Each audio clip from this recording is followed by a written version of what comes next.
भगवान के एक परम प्रिय सखा, नाम है जिनका सुदामा। कृष्णस्यासीद सखा कश्चित् ब्राह्मणो ब्रह्मवित्तमः विरक्त इंद्रियार्थेषु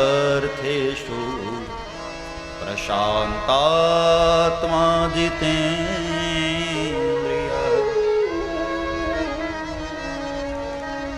भगवान कृष्ण के परम सखा जिनका नाम है सुदामा। कैसे हैं सुदामा? विरक्त इंद्रियार्थेषु, इंद्रियों के विषयों से पूर्णतया विरक्त, जितेंद्रिय हैं, प्रशांत आत्मा।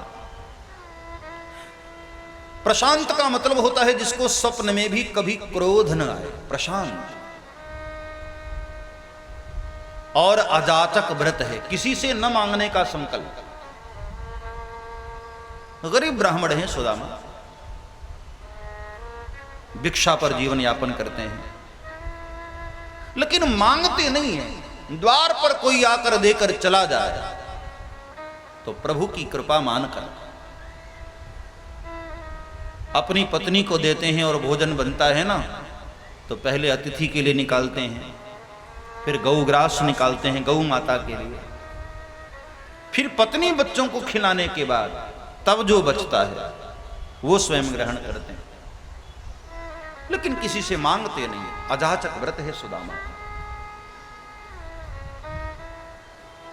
एक पत्नी है जिसका नाम है सुशीला। बच्चे हैं, पत्नी है, भरा पूरा परिवार है, लेकिन घर की स्थिति बड़ी दयनीय थी सुदामा की। बारिश हो जाए तो सर छुपाने का कोई स्थान न था, क्योंकि कुटिया में कई जगह छेद थे, कुटिया में से पानी अंदर आ जाता था। फिर भी सुदामा बड़े प्रसन्न रहते हैं, कोई शिकायत नहीं प्रभु से।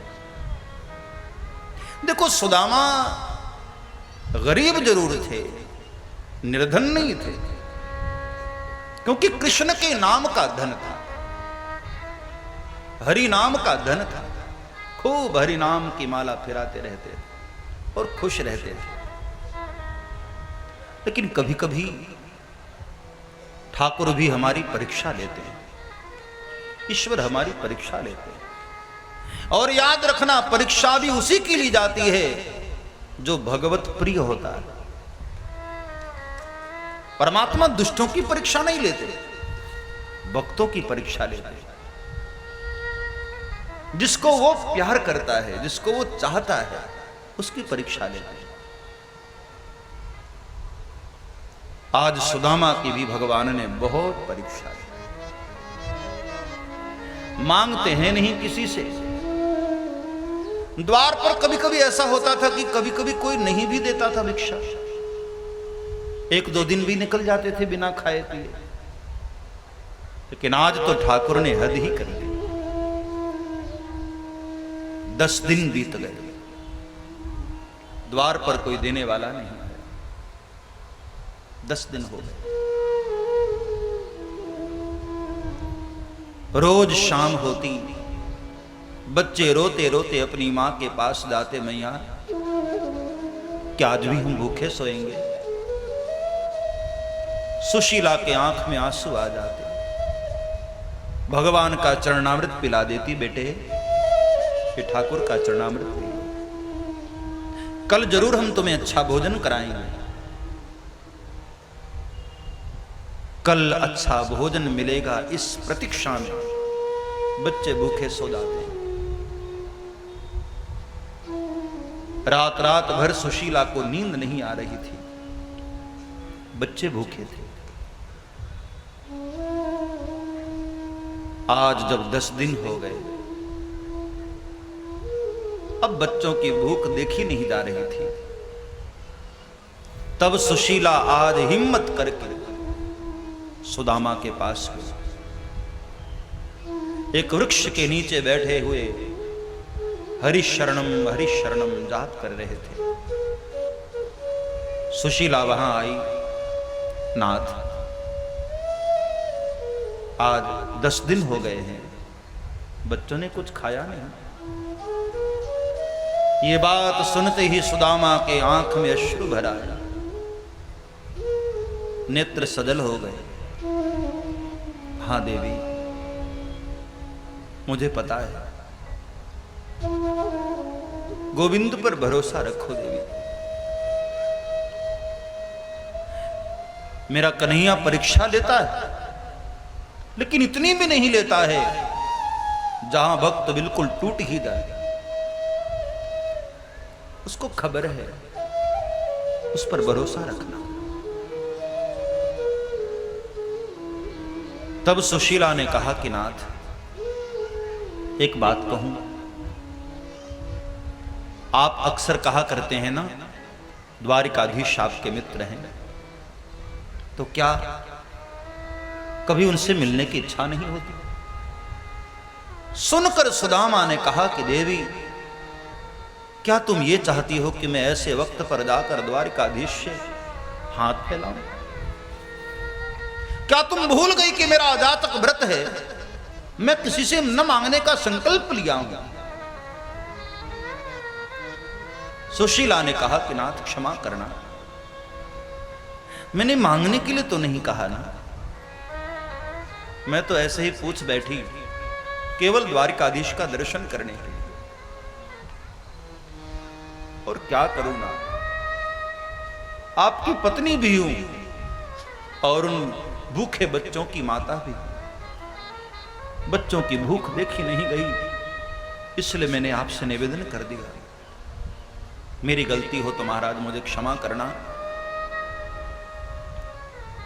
मैंने मांगने के लिए नहीं कहा नाथ। और रोते रोते सुशीला कुटिया के भीतर चली गई। दोनों ओर से बच्चे अपनी मां से लिपटे हुए हैं कि मैया अभी और कितना दिन भूखा रहना पड़ेगा। बच्चों की आंसू पोंछती हुई सुशीला धैर्य बना रही है, बेटे परेशान न हो, कोई न कोई आएगा। और तब यहां बाहर सुदामा बैठे हुए विचार करने लगे। सुशीला अंदर चली गई ना, तब सुदामा का मन माला में लगा नहीं। जप रहे हैं माला, लेकिन बार बार रोते हुए सुशीला का चेहरा सामने आने लगा। अब मन माला में लगा नहीं। सोचने लगे कि सुशीला ठीक ही तो कह रही थी, उसने मांगने के लिए कहां कहा, उसने तो केवल दर्शन के लिए ही तो कहा था ना। और कहीं मुझे अजातक व्रत करने का अभिमान तो नहीं हो रहा है? ऐसा भी व्रत किस काम का कि भगवान के दर्शन में बाधा बन जाए? नहीं नहीं नहीं, मुझे ऐसा व्रत नहीं करना है जो हमारे कन्हैया से मिलने में हमारे बीच में बाधा बन रहा है। अब सुदामा उठे, चलते हुए आए कुटिया के भीतर। सुशीला, मैं द्वारिका जा रहा हूं। ये सुनते ही सुशीला फूट फूट कर रोने लगी। नहीं नाथ, हम लोगों के लिए अपना व्रत न तोड़िया। इतने वर्षों से आपका व्रत है, हमारा क्या, हम रहे न रहे, आप अपना व्रत मत तोड़िए नाथ। सुदामा ने कहा कि नहीं सुशीला, तुमने मांगने के लिए कहां कहा, तुमने भी तो केवल दर्शनों के लिए कहा ना। मैं बहुत विचार किया, सोच रहा था इतनी देर से, बाहर बैठा बैठा। ऐसा व्रत मुझे नहीं करना है जो मेरे गोविंद के दर्शन में बाधा बन रहा हो। मैं जाऊंगा सुशीला, ला घर में कुछ हो तो मुझे दे दे। पता है जाते ही द्वारिकाधीश मेरे से पूछेगा मेरी भाभी श्री ने मेरे लिए क्या भेजा है। ये सुन करके सुशीला मन ही मन रो पड़ी। नाथ, घर में अन्न का एक टुकड़ा भी होता तो मैं आपको जाने के लिए क्यों कहती। घर में कुछ था नहीं।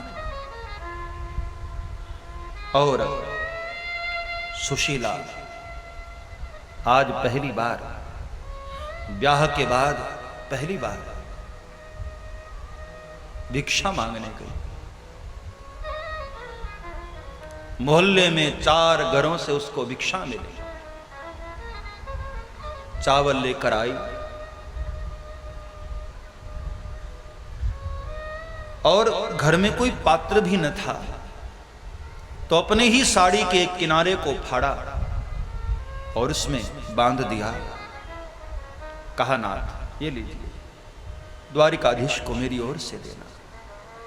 कहना, हे द्वारिकानाथ, आपकी भाभी श्री ने आपके लिए भेजा। मैंने सुना है नाथ, एक बार द्वारिकाधीश का दर्शन जो कर लेता है ना, उसकी दरिद्रता मिट जाती है। एक बार द्वारिकाधीश का दर्शन कर लीजिए। और जब द्वार पर सुदामा आए, सुशीला ने प्रणाम किया और कहा कि नाथ, एक निवेदन है, दर्शन हो जाए ना, आप वहां रुकना, मैं आपकी प्रतीक्षा करूंगी।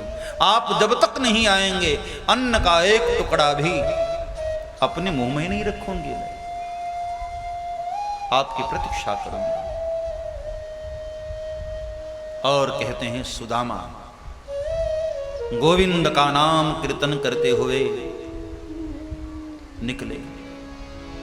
सब्सक्राइब करें श्री चिन्मयानंद बापू जी के YouTube चैनल को और हमारे वीडियोस को सबसे पहले देखने के लिए बेल आइकॉन को दबाना न भूलें।